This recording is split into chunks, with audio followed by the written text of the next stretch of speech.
Hey you guys, welcome back to my channel. I just came to like vent, have a little conversation because I got into it with one of my white friends about something that I posted on TikTok, and all of a sudden I had a realization, that white people really get to like be ignorant, and that's really the greatest privilege that they have. Like, I never understood what it meant for ignorance to be bliss until right now. So I posted a video the other day about like how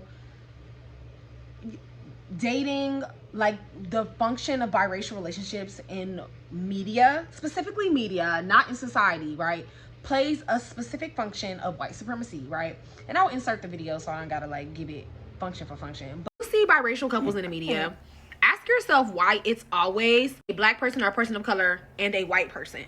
It's never a black person and an Indian person, or an Indian person and a Hispanic person, or Asian and a Latino.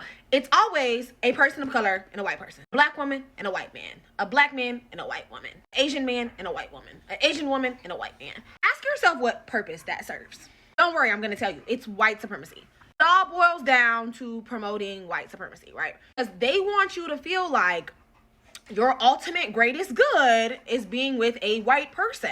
We all must aspire to whiteness. We all must aspire to the love of white people. And that's why anytime I see a biracial couple in the media, I am unmoved. Because I know what purpose it serves. It's a function of white supremacy. Anytime you see a movie about a biracial couple, it's always going to be a person of color and a white person. Because the goal, if it was really about like, oh, like we're promoting love about the world, then it would be between people of color, right? But that is the last thing they want. The last thing that they want people of color to do is to find love amongst each other. Because if we did that, it would override white supremacy. Imagine what the world would look like if people of color linked up together. It would be a terrifying reality for white people, which is the reason why they created racists in the first place, so that we could all be separated and they could rule the world while they continue to have us fight amongst each other. Well, I never have bought into interracial dating when it comes to white people, ever. And I never will.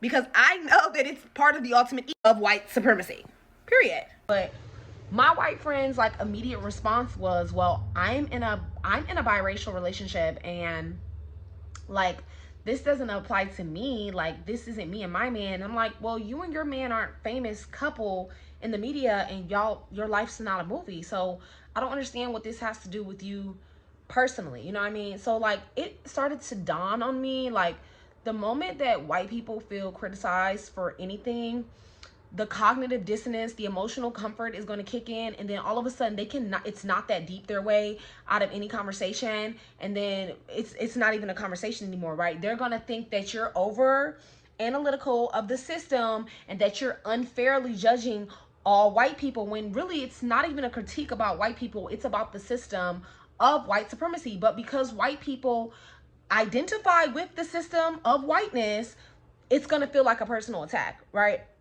And so that's why I say the ultimate privilege of white supremacy is ultimately ignorance, because you get to disengage from authentic, genuine conversations about dismantling the system that we live in because you identify with the system as a white person, right?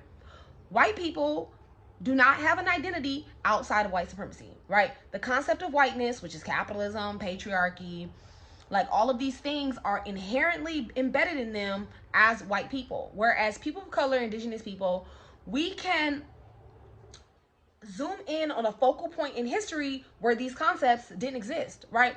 For black people, that's pre-slavery, right? We can identify a system in which we were not subjugated under the system of white supremacy. We have no inherent ties to whiteness except for our subjugation under it. So for us, that is not a hard concept, but for them, it's almost nearly impossible, right?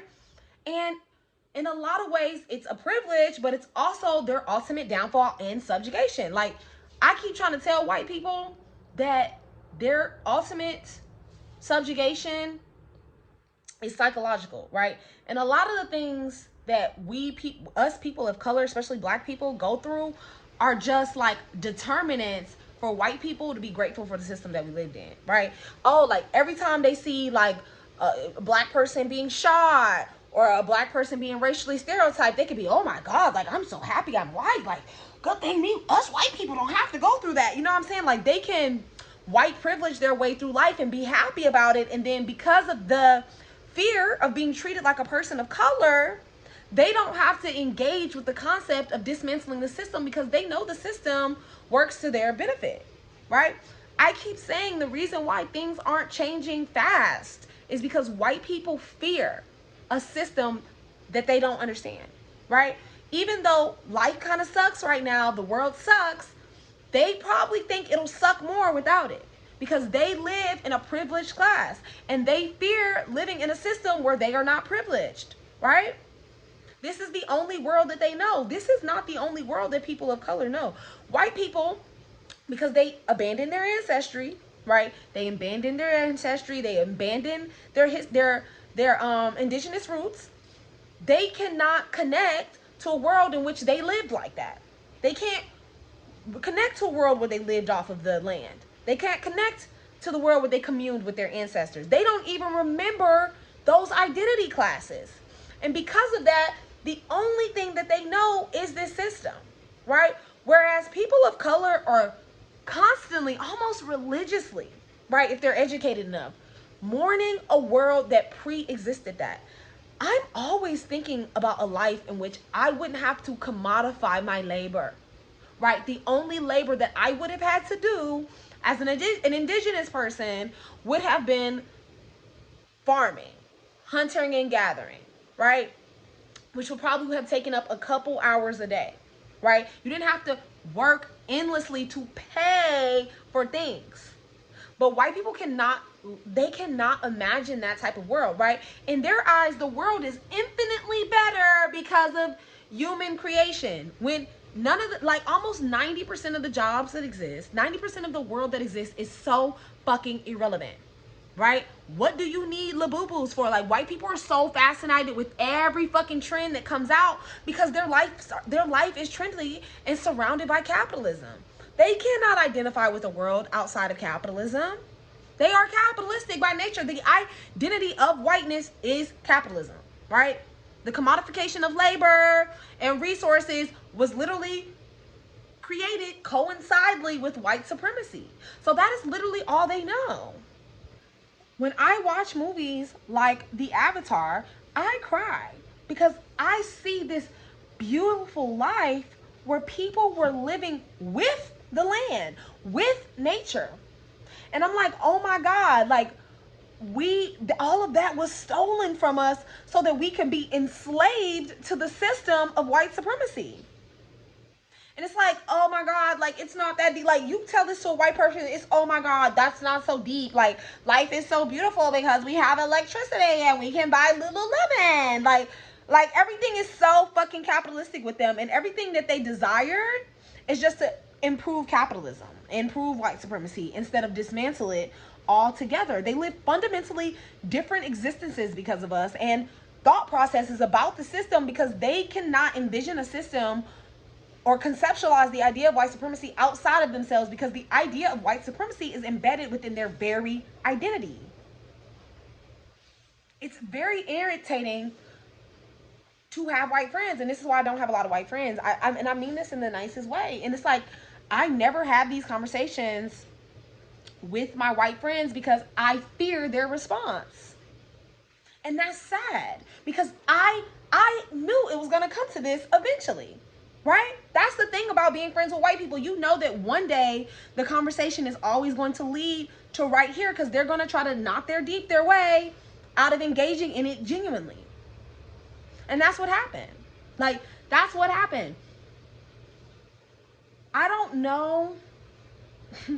It's just so, like, it's really disheartening. I'm not going to lie. And these are the same, like, if you follow me on TikTok, you know that 85% of my content is about dismantling white supremacy and like intellectually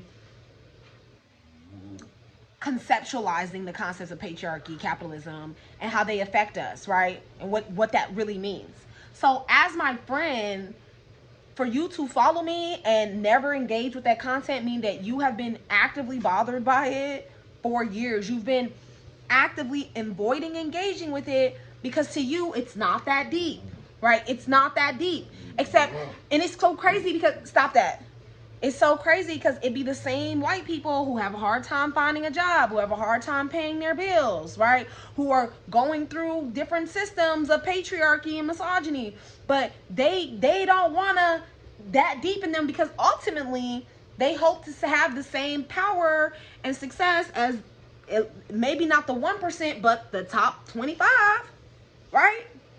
Oh, well, if I could just get this, and if I could buy a car, a house, and everything will be fine. Okay, but what about a lifetime where you didn't have to buy property? You didn't have to buy houses. You didn't have to work a 9 to 5. You didn't have to work for money. They never think about those things because those concepts are so very foreign to them, right? Their ultimate goal is succeeding under white supremacy, not dismantling it. And that's very fundamentally different from the average person of color who is engaging with the concept of white supremacy intellectually. White supremacy is the subjugation of all of Earth's people and its resources for the sake of control and commodification and capitalism. That is literally what white supremacy is. White people hoarding all of the resources and then subjugating all the people for labor purposes so that they have control over the entire planet. You can't go outside and find fruit on the trees anymore because of white supremacy and capitalism. They want to control if you could go outside and find fruit, you wouldn't work 10 hours a day. If there was food outside, if you could grow food, you can't grow food in your front lawn because white people don't want you to be able to have land to grow your own food. You can't use the seeds, right? A lot of fruit is seedless because white supremacy doesn't want you to be able to grow your own food because they want you to go to work for your food. There are, what do you call it? Copyright laws or whatever, infringement laws, intellectual property laws on seeds so that you can't grow your own food and sell it to your neighbors. That is white supremacy, but you can never have that conversation with a white person. They're going to say, oh, that's not white supremacy. That's capitalism. They can never engage with the conversation intellectually because they identify too closely with whiteness. It's too much of an emotional trigger for them. But all of that is white supremacy. You pay bills 12 months a year because white people need you to feel the stress of working so that you continue to work, right? That is white supremacy. All of that is white supremacy. And when people can't see that, or people don't want to engage with the conversation in that manner, especially when they're white, I know it's because it brings them discomfort. And that to me is a privilege. Like, that's so privileged. Anytime a white person can, it's not that deep, you're too woke, I know that's privilege. I feel like, and that's what, like, once again, ignorance is bliss. Anytime that you can look at the world and say, oh, well, I'm happy we do this. I would hate, that's privilege. Like, that's privilege. People of color do not have that right. Nobody mourns the life that we used to live more than Native Americans, right? More than indigenous people, more than black people. No one mourns it more than us. Because even though it was 400 years ago, we know that we're being subjugated. There's not a point in time where we could think about we're not being subjugated. We know that we built this system that inherently imprisons us from the ground up. White people don't know that because they were on the privileged class. They don't care to know that. They don't have to know that. That's a fucking privilege.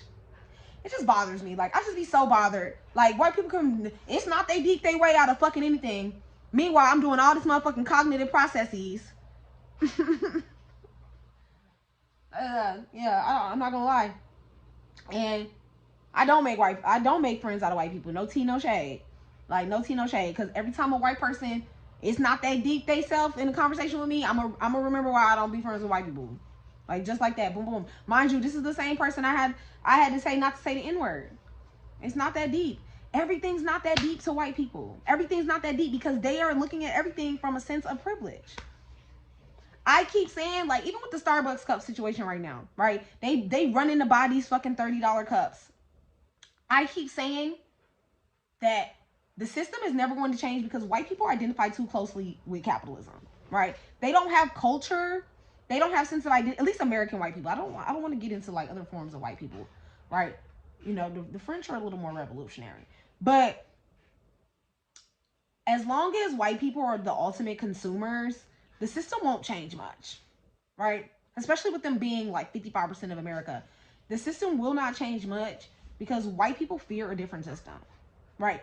What brings them the ultimate comfort is capitalism, is little knickknacks and good. That's why Labubus and Stanley Cups and all these collector's items go crazy. White people keep the market alive because they have nothing without capitalism, because they don't have culture, they don't have community, and they don't identify closely with family. Long as that's a white person's existence, life, or whatever, you never have to worry about, they never have to worry about the system changing. And the 1%, the people who created white supremacy, they know that. They knew that spiritually disconnecting white people from the land, spiritually disconnecting them from their family and their ancestors would turn them into drones for the system. I don't know. I'm so irritated. I'm so bothered. But, you know, I mean, this is the repercussions that come with being an intellectual, right? And that's what I'm saying. Like, to me, a lot of stuff that a lot of white people do is like performative, because they don't actually care about changing the system. Because if they did, the system would be changed. Like, let's be so for real. Let's be so honest. When white folks want something done, it get done. You see how they moved for Charlie Kirk. You see how they did. You see how they move when they actually believe in something. How they shame people. How they make noise. So yeah, the ultimate white privilege is always going to be ignorance, and most white people ignorant as fuck. So yeah, that's all I got to say for today. Hopefully I didn't ruffle any feathers, but if I did, walk a mile in it, babe. White people always get to discomfort their way out of everything. I don't care. Bye, you guys.